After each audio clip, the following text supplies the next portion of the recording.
നമ്മുടെ രാവിലത്തെ ബ്രേക്ക്ഫാസ്റ്റ് ഉണ്ടാക്കലും മറ്റു പണികളൊക്കെ തീർന്നിട്ടു ഐറൂസും മോൾ ഇതുവരെ എഴുന്നേറ്റിട്ടുണ്ടായിരുന്നില്ല കേട്ടോ. അപ്പോൾ ഞാൻ കരുതി വേഗം കണ്ട് മുൻഭാഗമൊക്കെ ഒന്ന് ക്ലീൻ ചെയ്ത് വെക്കാം. അവൻ എഴുന്നേൽക്കുന്നതിന് മുന്നേ എത്രത്തോളം പണികൾ പെട്ടെന്ന് തീർക്കാൻ പറ്റുമോ അത്രത്തോളം തീർക്കുക എന്നുള്ളതാണ് എൻ്റെ ഒരു ലക്ഷ്യം.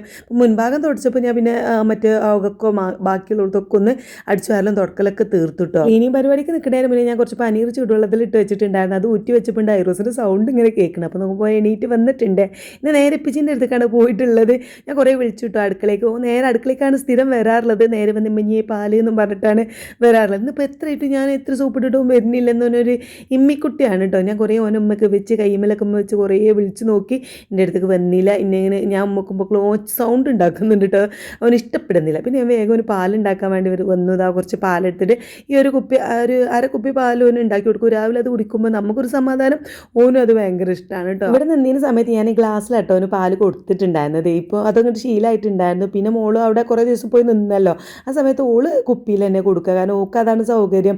പാല് കുപ്പിയിലാക്കി കൊടുത്താൽ ഒറ്റ കുടിക്കും. ആ സമയത്ത് ഓക്ക് വേറെ പണികളൊക്കെ തീർക്കാമല്ലോ. അപ്പോൾ അതാ ഇതുമൊക്കെ എഴുന്നേറ്റ് വന്നിട്ടുണ്ട് കേട്ടോ. അത് സ്കൂൾ തുറക്കുന്നതിൻ്റെ തലേന്നത്തെ വീഡിയോ ആണ്. പിന്നെ ഇതുമൂന്നും കൂടി കണ്ട് പിന്നെ ഓന് വേറെ ഒന്നും വേണ്ട, അവിടെ കഴിച്ച് പാലും കുടിച്ചിരുന്നോളും. ആ സമയത്ത് ഞാൻ വേഗം കിച്ചണിക്ക് വന്നിട്ട് നമ്മളെ പനീർ വേഗം വേവിച്ച് വെക്കാമെന്ന് കരുതി. പനീർ പിന്നെ വേവാൻ വലിയ പണിയില്ലല്ലോ.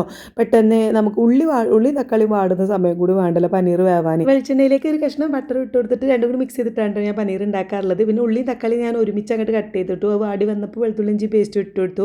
പിന്നെ മസാലപ്പൊടികളൊക്കെ ജസ്റ്റ് ഒന്ന് വറുത്ത് അതിലേക്ക് ഇതാ പനീർ ഇട്ട് കൊടുത്തിട്ട് ഒന്ന് 2-3 മിനിറ്റ് ഒന്ന് ഇളക്കി ഒന്ന് അടച്ച് വെച്ചാൽ തന്നെ പെട്ടെന്ന് 2 മിനിറ്റ് കൊണ്ട് തന്നെ വേവിച്ച് അത് തീ ഓഫ് ആക്കിയിട്ടുണ്ട് കേട്ടോ. പിന്നെ മറ്റേ അടുപ്പത്ത് വേഗം ഗീ റൈസാണ് ഉണ്ടാക്കിയത്. കാരണം രാവിലെ നമ്മൾ ചിക്കൻ കറി ഓൾറെഡി ഉണ്ടാക്കിയതുകൊണ്ട് നമുക്ക് നെയ്ച്ചോറും കൂടി ഉണ്ടാക്കിയാൽ മതി. പിന്നെ പനീർ ഉണ്ടാക്കിയത് മോളിന് ഭയങ്കര ഇഷ്ടമാണ് കേട്ടോ. കുറച്ച് ചിക്കൻ പൊരിക്കാനുണ്ട്. അപ്പോൾ അതൊക്കെയാണ് ഉച്ചയ്ക്കുള്ള പ്ലാന്. അപ്പോൾ ഞാൻ മോള് പോകുന്നതിന് മുന്നേ എപ്പോഴാണ് പോകാമെന്നറിയില്ലല്ലോ. അപ്പോൾ ഞാൻ വേഗം അങ്ങോട്ട് പനീർ ഉണ്ടാക്കിയതാണ്. പെട്ടെന്ന് എങ്ങനെ മോള് പോയാൽ പിന്നെ എനിക്ക് ഭയങ്കര ഇടങ്ങേറായി. കാരണം അതുകൊണ്ടാണ് ഞാൻ അതുകൂടി അങ്ങോട്ട് ഉണ്ടാക്കി വെച്ചത്.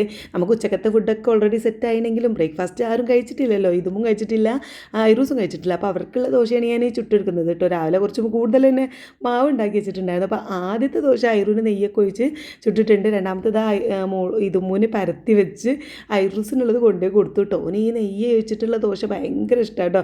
അതേപോലെ തന്നെയാണ് ഇതുമൂന്ന്. ഏതായാലും ഫസ്റ്റ് ഓന് കൊടുത്തു. ഓനവിടെ ഇരുന്ന് കഴിക്കുന്നുണ്ട്. ഒറ്റയ്ക്ക് തന്നെ കഴിച്ചോളും. കറിയൊന്നും വേണ്ട കേട്ടോ. അതങ്ങനെ ഒറ്റയ്ക്ക് ഇരുന്ന് കഴിച്ചോളും. അവർ കഴിക്കുന്ന സമയം കൂടി ഞാൻ പിന്നെ ഉച്ചക്കത്തെ പരിപാടിയും കൂടി കുക്കിങ് അവിടെ പരിപാടി തീർത്ത് നമുക്ക് അടുക്കളയിൽ നിന്ന് ഇങ്ങോട്ട് രക്ഷപ്പെടാമല്ലോ എന്ന് കരുതിയിട്ട് പപ്പടം പൊരിച്ച് വെച്ചതാ, ചിക്കനും വറുത്ത് വെച്ചു. അപ്പോൾ ഇതൊക്കെയാണ് ഇന്നത്തെ കുഞ്ഞു വിശേഷങ്ങൾ. നമുക്ക് അടുത്ത ഇടയായിട്ട് കാണാം കേട്ടോ. Bye bye.